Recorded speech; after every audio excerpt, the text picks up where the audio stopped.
Bismillahirrahmanirrahim. Hari Jumat tanggal 9 Januari. Ini kita lagi di Balong. Tuh lihat, ikannya pada nyamperin. Ini di kolam ikan nila ya. Lagi di Balong.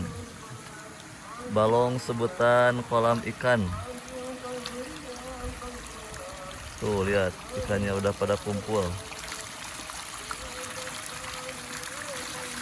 Wah, rame tuh. Ini padahal belum kita kasih pakan ya. Tuh ikannya tuh ngumpul.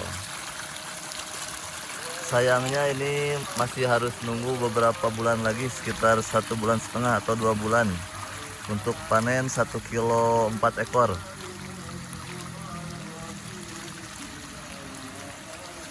Baru datang. Wah.